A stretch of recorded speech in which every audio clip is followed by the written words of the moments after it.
South India shopping mall kilo sale అభిమానుల కోరికపై శ్రావణంలో కూడా ఆషాఢం ధరలకి. అతడు అంటే 20 సంవత్సరాల క్రితం రిలీజ్ అయిన సినిమా. ఒక 1000కి పైగా టీవీలో టెలికాస్ట్ అయిన మూవీ. ఇన్ని సంవత్సరాల తర్వాత కూడా ఇంతమంది ఇది అంటే ఒక రామాయణం, ఒక మహాభారతం మనం చూస్తూనే ఉంటాం.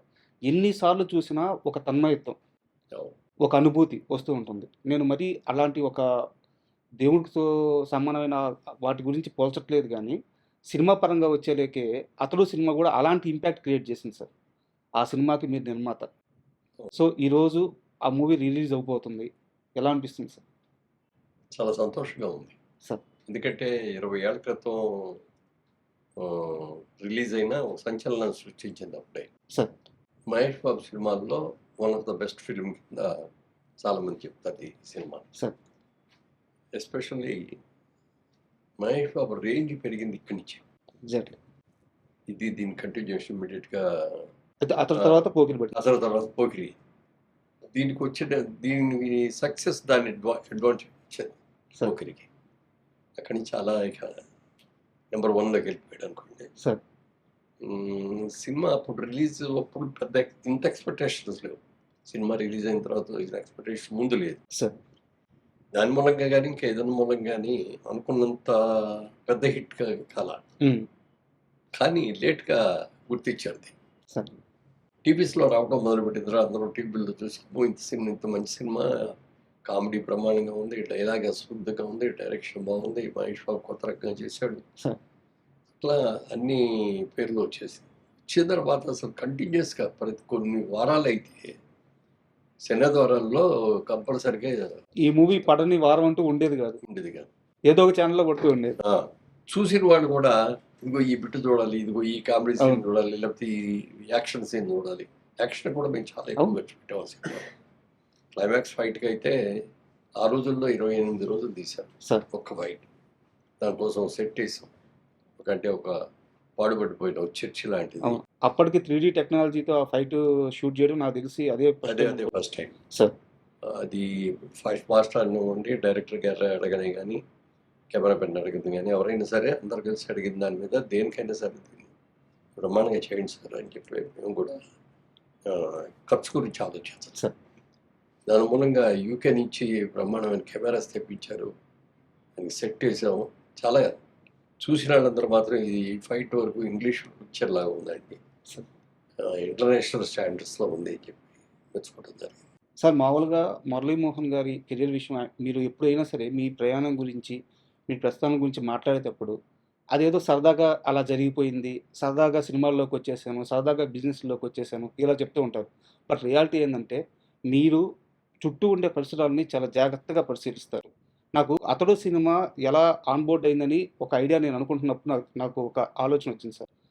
త్రివిక్రమ్ అనే వ్యక్తి స్రవంతి రవికిషోర్ వాళ్ళ బ్యానర్‌లో సినిమాలు చేస్తూ వాళ్ళ అసోసియేషన్ కూడా చాలా పెద్దది.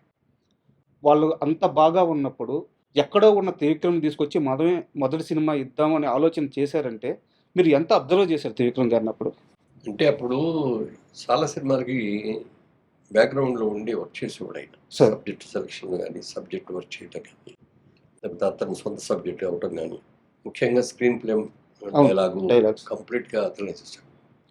ఆ సినిమాలన్నీ సక్సెస్ అని చూసిన తర్వాత రోజు నేను ఆ బ్రదర్ కిషోర్ గారు ఇద్దరం కలిసి కూర్చొని మనం నెక్స్ట్ పిక్చర్ త్రివిక్రమ్కి ఇస్తే ఎట్లా బాగుంటుంది, అతన్ని మనం డైరెక్ట్ కూడా చేయొచ్చు కదా, స్క్రీన్ ప్లే బాగుంటుంది, మాటలు బాగుంటున్నాయి, అన్ని రకాలుగా బాగుంది, మనం ఫస్ట్ టైం ఛాన్స్ మనం ఇద్దాము.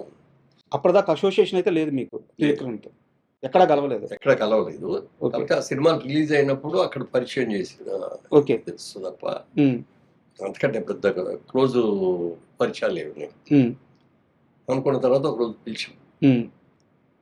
మంచి సబ్జెక్ట్ ఉంటే చెప్పండి సార్, మీకు డైరెక్షన్ ఇస్తాం, ఫస్ట్ టైం డైరెక్షన్ మన దాంట్లో పెద్ద సినిమా తీస్తున్నాం అని చెప్పి.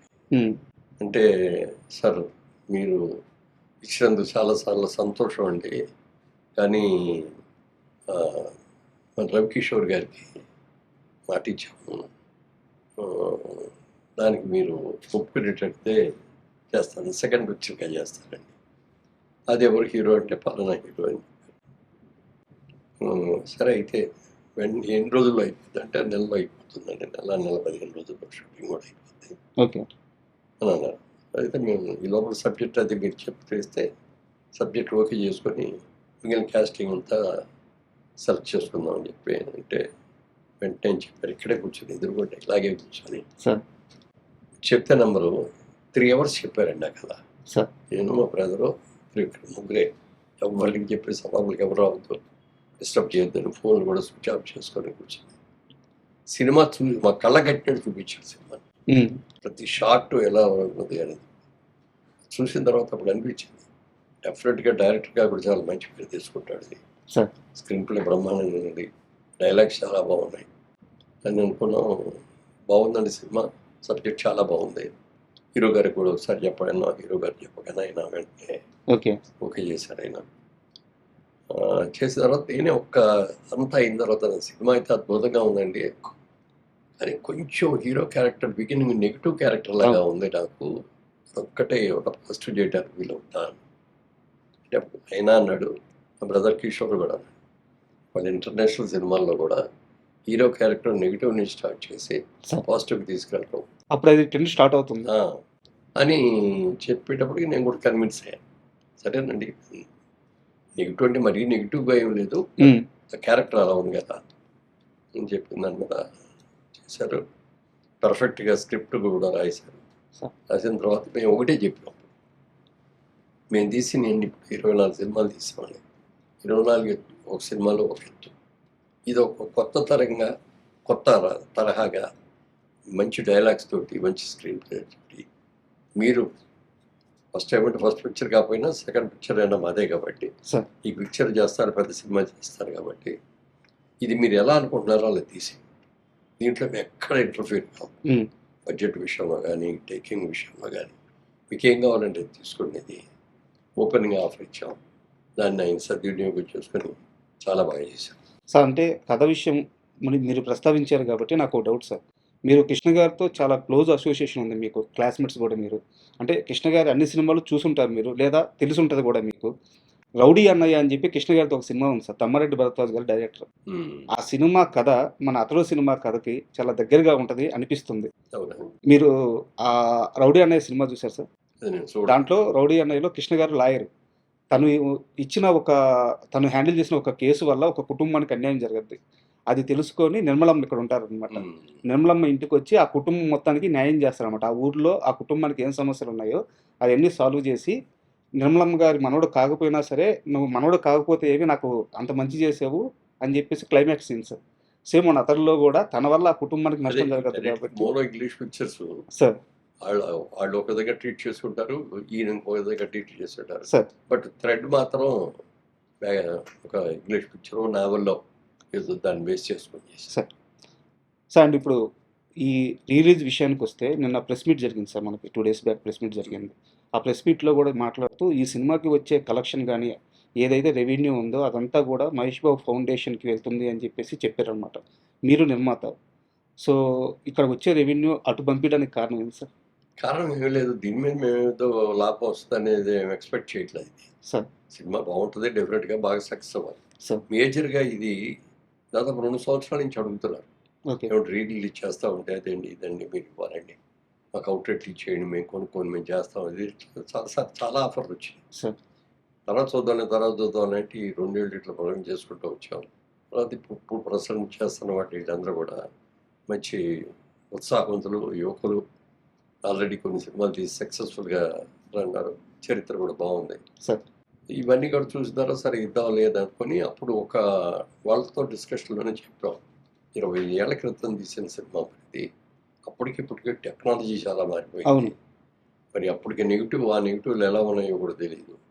మరి దీన్ని అప్గ్రేడ్ చేయాలి, ఇప్పుడున్న sound system, Dolby system upgrade చేయాలి, ఇవన్నీ చేయాలి కదా, చేస్తాము అంటే టెక్నికల్గా అంటే ఓకే అన్నారు. ప్రసాద్ లాబ్ దగ్గరికి వెళ్ళి ఇప్పుడు ఇందాక వచ్చింది అమ్మాయి, మా తమ్ముడు గారు అమ్మాయి ప్రియాంక బాధ్యత తీసుకుంది. ప్రియాంకకి బాగా నాలెడ్జ్ చాలా ఉంది. అమెరికాలో సినిమా ఇండస్ట్రీ గురించి చాలా, అంటే అక్కడ తను మాస్టర్స్ చేయడానికి వెళ్ళి ఒక 4 years అక్కడ సినిమాస్లో వర్క్ చేసింది. కాబట్టి దానికి టెక్నాలజీ గురించి బాగా తెలుసు, బిజినెస్ గురించి బాగా తెలుసు, అన్నీ కూడా తెలుసు. దీన్ని మనం ఒక లాభం అనేది ఏంటి అనేది మనం చూడొద్దు. ఉమ్, ఇందులో మనకు అక్కర్లేదు, అసలు లాభం కూడా ఏం అక్కర్లేదు. దీన్ని అద్భుతంగా చేయాలి అని అనుకున్న తర్వాత ఈ సూపర్ 4Kకి ఓకే. చేయించాను దానికి, సౌండ్ కూడా డాల్బీకి చేంజ్ చేస్తాం. డాల్బీకి చేయించాం. ఓకే. దాని మూలంగా ఏమైపోయిందంటే ఇవాళ కొత్తగా ఇప్పుడు తీసిన సినిమాలాగానే ఉంటుంది మీకు, కలర్స్ కానీ ఇది కానీ ఎవ్రీథింగ్.